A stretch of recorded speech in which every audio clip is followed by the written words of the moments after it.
안녕하세요. 유명숙입니다. 저는 오랜 세월 서점을 하면서 내용과는 관계없이 정말 많은 책을 접했습니다. 그럼에도 새 책을 대할 때면 늘 가슴이 벅찼습니다.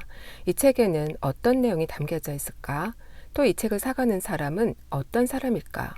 책과 사람을 연결시키는 습관이 있었죠.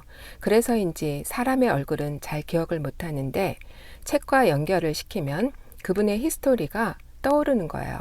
주변 상황으로 인해 굴곡은 있었지만 30여 년간 서점을 하면서 참 행복했습니다. 이제 서점은 그만두었지만 묵상 에세이를 하게 되면서 또 책과 함께 하게 되었죠. 생명의 삶 7호로 걷혀지는 코발트색 바닷물에 잔잔하게 비친 나뭇잎을 유화로 그린 풍경입니다. 이번 한 달은 어떤 말씀으로 하나님과 동행할 수 있을지 또 기대를 해봅니다.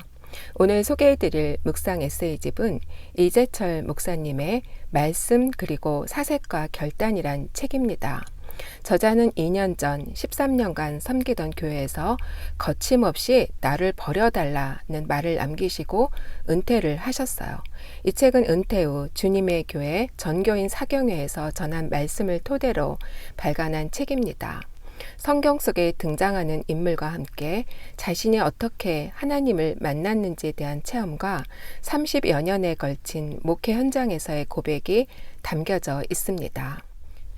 인생은 갑옷이 아니라 갑옷 솔기이기에 겸손하게 주님의 도우심을 구하면서 살아야 하고, 또 한편 인생은 모래시계와도 같은 것이기에 주어진 하루에 절대적 의미를 두고 감사해야 하며 나의 욕심이 아닌 다른 이의 유익이 되는 삶을 살라고 권면하고 있습니다.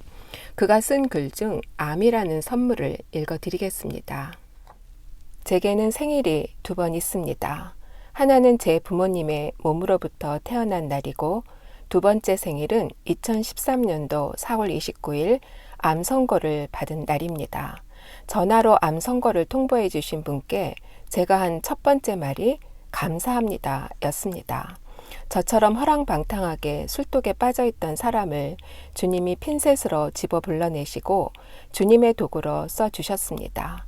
저는 10년 동안 주님의 교회에서 목회하면서 주님이 얼마나 아름다운 일을 많이 행하셨는지 알고 있습니다. 제 능력으로 된 것은 하나도 없습니다. 전부 주님이 하신 일입니다. 제 실력 이상으로 주님이 사용해 주셨습니다. 그래서 인생 말년에 주님이 저를 어떻게 사용하실지 늘 궁금했는데 암입니다 라고 통보를 받는 순간에 그 질문이 해소되었습니다. 아, 주님이 암 환자로 내 인생을 끝나게 하시는구나. 내 연약함을 단 하루도 잊지 않고 살아가게 하시기 위해 주님은 제 육체에 암이라는 길벗을 주셨습니다. 그래서 저는 매일 주님의 도우심을 구하면서 살아갈 수밖에 없습니다. 그 2번째 생일부터 지금까지 매일 주님의 새로운 은혜를 찬양합니다. 여러분은 지금 어떤 문제에 괴로워하십니까? 문제가 해결될 기미가 보이지 않습니까? 감사하고 찬양하십시오. 날마다 연약함을 고백하고 주님의 도우심을 간구함으로 주님의 큰 능력 속에서 그분 뜻을 이루는 삶을 살게 될 것입니다. 오늘 함께 나눌 묵상 제목은 주님의 영원한 인자하심, 성도의 영원한 감사 노래입니다. 여러분들은 인생을 살면서 무엇 때문에 감사하고 또 누구에게 감사하십니까? 오늘 시편 136편은 이렇게 이야기합니다. 모든 신들 중에 뛰어난 여호와께 감사하라. 홀로 기이한 일을 행하시는 여호와께 감사하라. 천지를 지으신 여호와께 감사하라.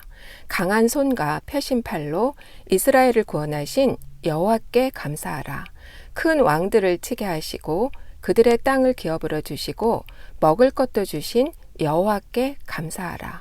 하늘의 하나님께 감사하라. 그 인자하심이 영원함이로다.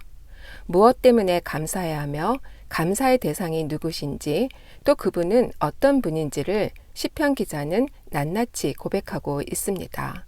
묵상 에세이집의 저자가 고백했듯이 우리 인생이 고작 갑옷의 솔기이고 모래시계와도 같은 인생이라는 걸 알게 된다면 무엇을 누구에게 왜 감사해야 하는지를 알게 되는 거죠.